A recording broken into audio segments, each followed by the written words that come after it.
I think things like I've just been watching 60 Minutes where they're investigating our SAS soldiers and they're investigating our most famous SAS soldier and he's won all these medals of valor and whatever. And, these guys, they go overseas to these horrid places. They put themselves in these horrid situations and fight in these situations so that we, general public people don't have to go and do it.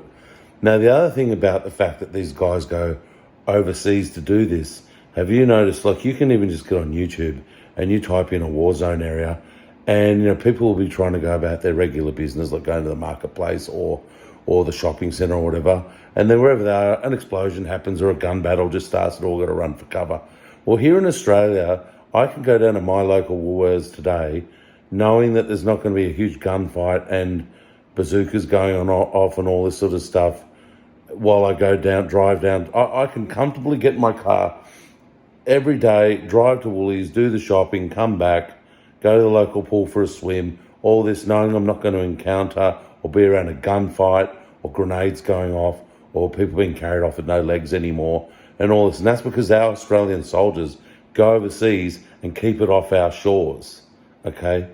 So it really disgusts me when they've got Australian soldiers snitching on each other, when they're sending fake psychologists in to interview these guys so they can dig for info to use against them and accuse them of war crimes. It really bothers me that, these blokes can't go to the bar over there, have some drinks, act a little crazy, let off some steam.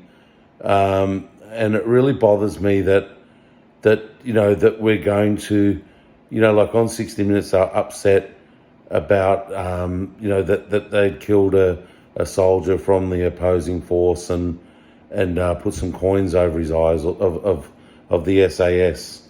The guy's dead. What difference does it make to him? I really don't get what the problem with that is. I mean, they were interviewing a man who was the ex-boss of the army who was saying it's trophy collecting and we don't like that mindset. But I thought, in the scheme of things, big deal? I don't know. But the idea that Australian soldiers can come back from doing all this great stuff and then they've got to spend the rest of their lives looking over their shoulder because everyone's snitching on them and everybody's trying to get them in trouble and everyone's accusing them of being bad, violent guys. Oh, he's violent. Yeah, well, it didn't bother you when he went over and killed people, so you don't have to. But now all of a sudden you want to throw this mud at these guys. I don't know. What can you say? It's despicable.